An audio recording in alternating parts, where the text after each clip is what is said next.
What's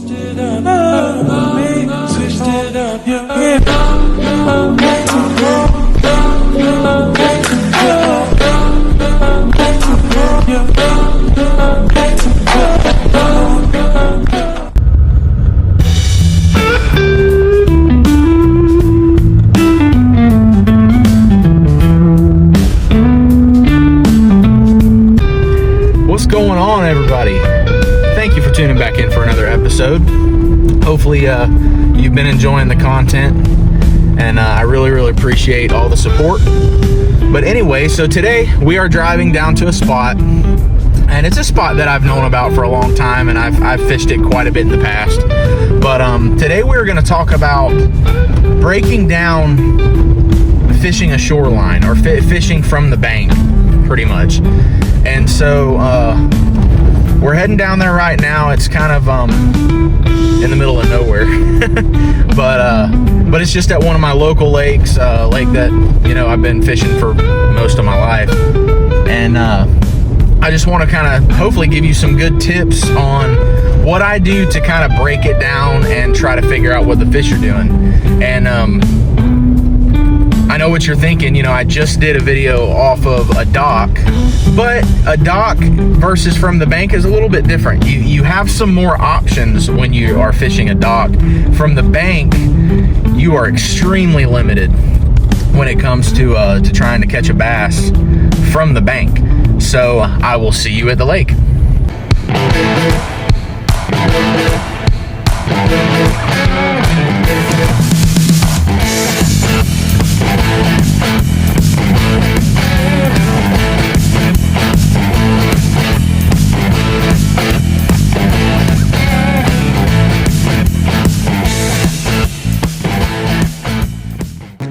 All right, guys, so we made it to the lake.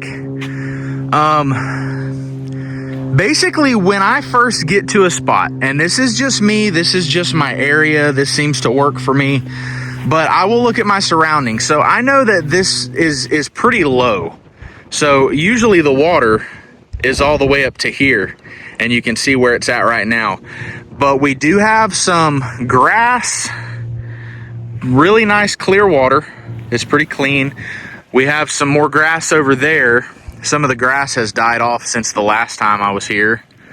And then just looking at it, it looks like we have a little bit of I know there's a drop off out here. It's not super substantial, but I know it does go out to deeper water.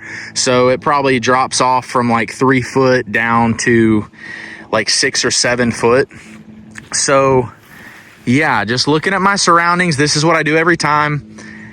And then I base my lure selection and technique based off of what I'm seeing. And I think I have a pretty good idea of what I need to do. So looking at my surroundings, it's a lot different from the last time I was here. It's been a long time since I've been here, but it looks pretty good. There's a lot less grass to fish, so I'm gonna have to see where they're at. But I do know that there is a slight ledge out behind me here. So with clear water, some deeper water, and some shallow grass, I think what I'm gonna do, so I've got 3 rods rigged.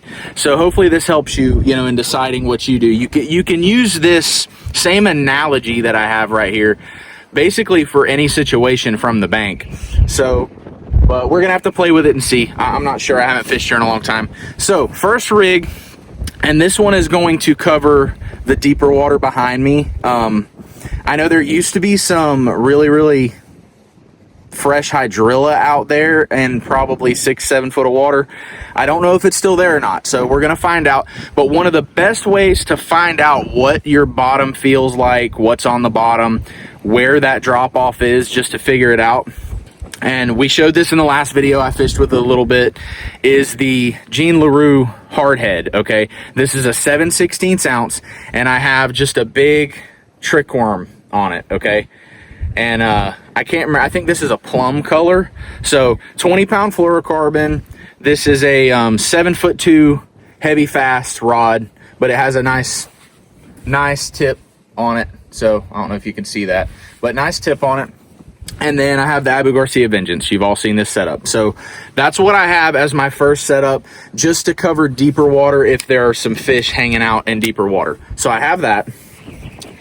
Rig number 2, if there are any fish that are wanting to chase something, they're wanting a moving bait, something that's moving a little bit quicker, this is kind of a versatile. I can throw this in the shallower water. This is just a lipless crankbait.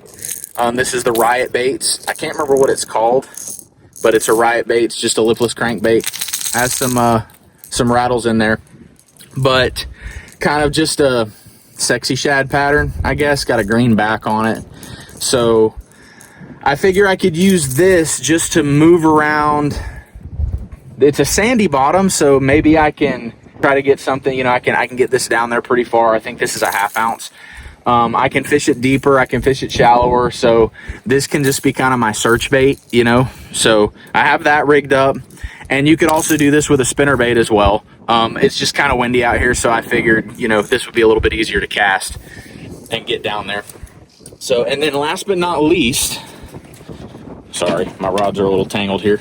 Last but not least, we have, for the grass situation, the shallow grass, I have, this is actually a Halo rod.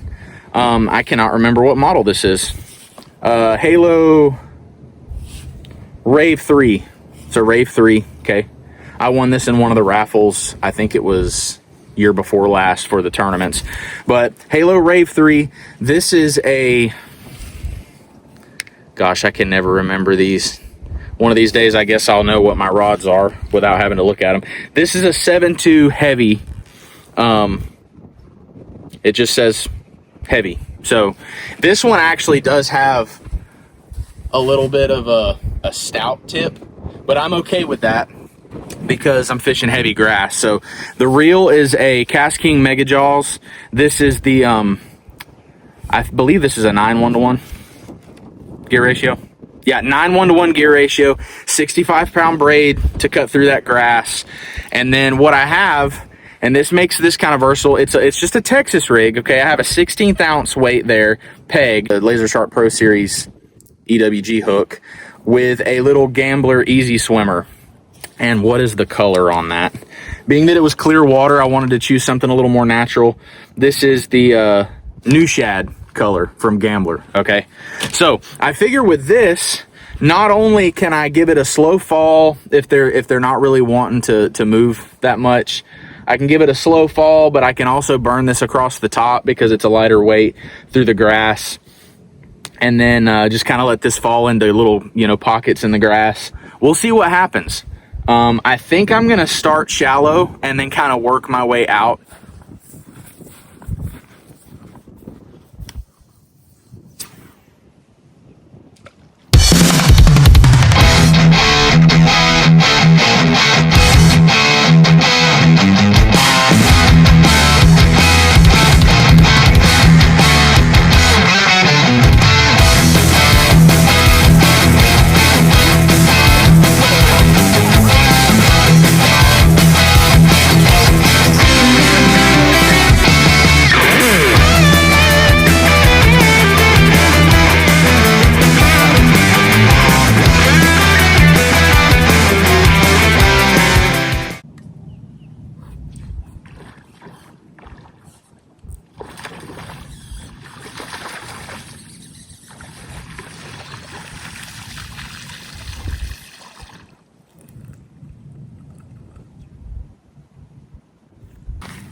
Well, guys, that didn't take long at all. Nice, pretty fish there. Very nice fish. So basically, let me get down here with y'all.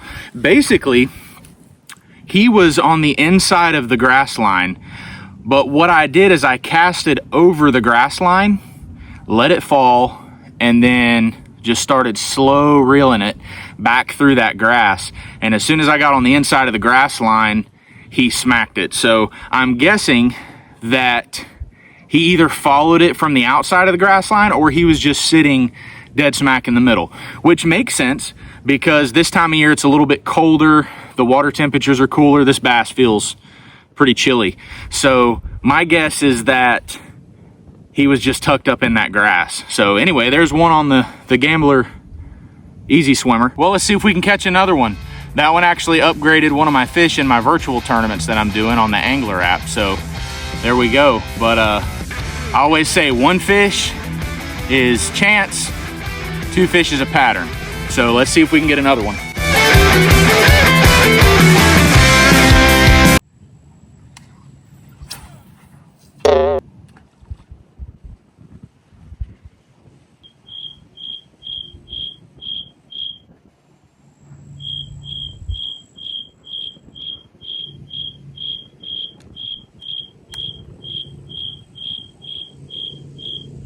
So I got a little backlash in my reel.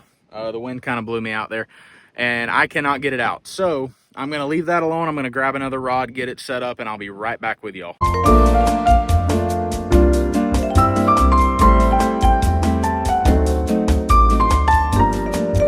All right, we are back. So same setup, same rod, just a different reel, the same swim bait setup. So let's give it a shot on this other side.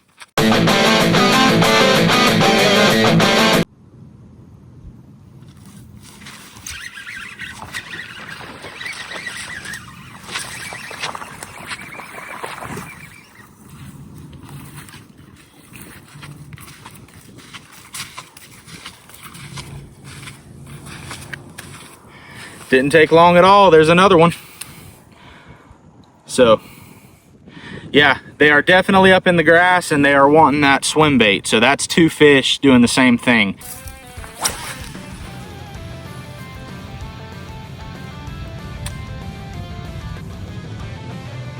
By the way, I have to say, this favorite brand reel, this favorite Soleus XCS, has been a phenomenal reel. I know I made a video a while back with kind of a first impressions of the reel. I've had a good chance to use it, and it's really turned out to be a phenomenal reel. I really like it. It's one of my go-tos in my arsenal now. So as of right now, I can highly recommend the favorite Soleus XCS. Really nice reel, casts really smooth, has a great bearing system, and so yeah, as of right now, highly recommend it. We'll see how it does over time with a beating. The tournament season for bass lunkers is coming up in January. I think we have our first membership tournament or season tournament January 10th. So really looking forward to a new season, seeing how I do. But excited to see how this reel holds up, you know, for a tournament season.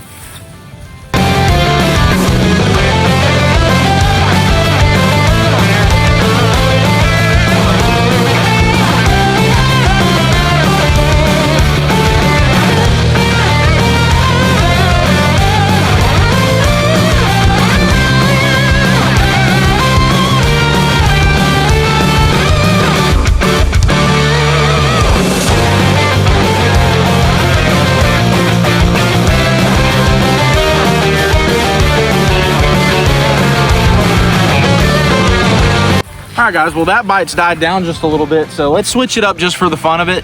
I'm gonna go grab something else. I pulled out the old Gene LaRue hardhead. This is the 7/16 ounce, like I said, with a plum colored trick worm on there. So I'm going to turn the camera a little bit, so bear with me here.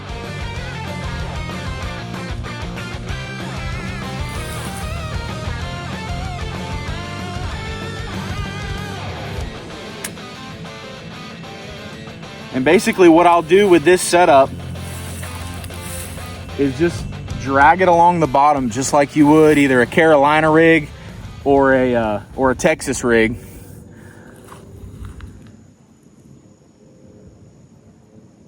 But what I can say about the Gene LaRue hardhead deal is it's really nice for feeling everything on the bottom.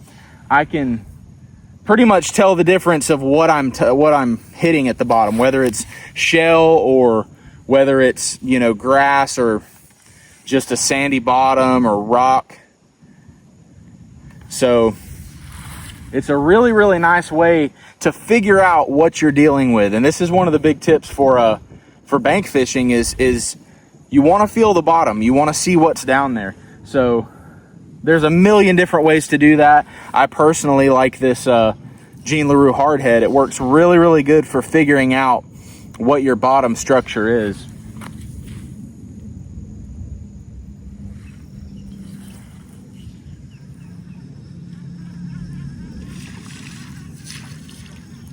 Ah, the hydrilla is still down there, nice and green. So let's see if there's any fish in it.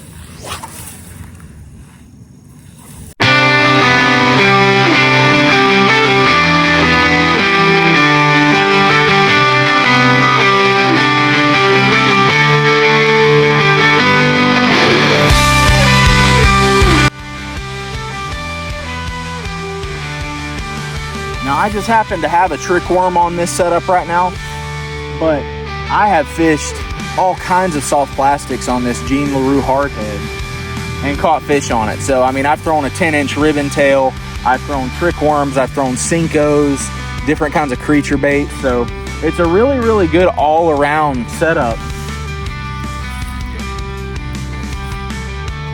And of course, the other night you saw me casting it around off that dock in shallow water. I mean, you can throw it shallow and use it just like a Texas rig. You can kind of flip it up in, you know, to little pockets in the cover.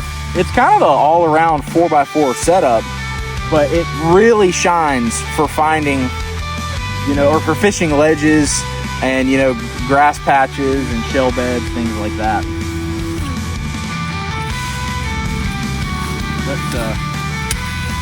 Let's see how far that grass goes. I'm gonna try to cast over here off this little grass point.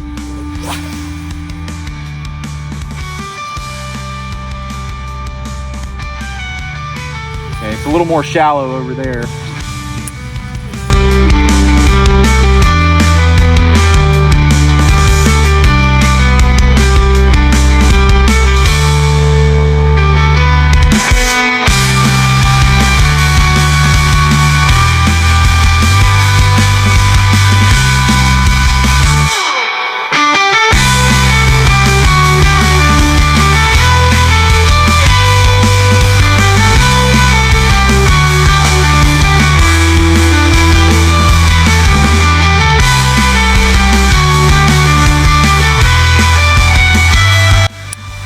All right, guys, I didn't get anything on the trick worm out deep.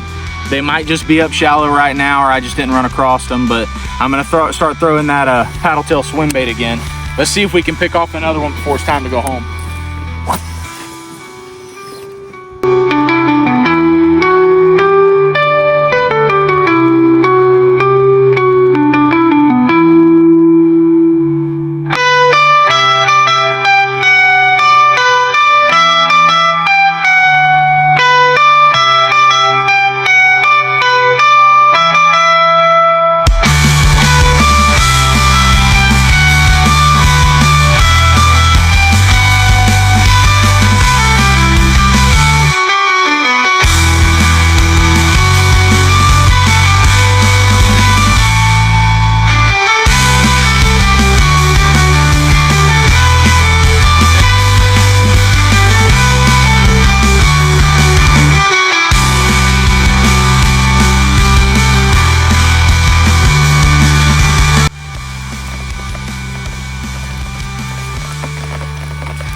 Got a little rain coming in.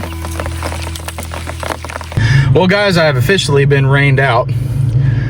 I'm not trying to get my brand new phone soaking wet. So, but hopefully you guys enjoyed this video. Hopefully this showed you something and you learned something from it. Just always when you're bank fishing, look at your surroundings and just take your time and figure out what the fish are doing. You can always try different techniques. You can always tie on a million different baits to see if they will bite. But the smartest thing that somebody ever taught me was just taking my time to look and see what I'm dealing with, what the depth is, what the water clarity is, water temperature. what kind of structure do I have to fish? So, and as you can see, I was able to pull off 2 fish pretty quickly. So, but if you guys have any questions, please leave them in the comments and I will do my best to answer them.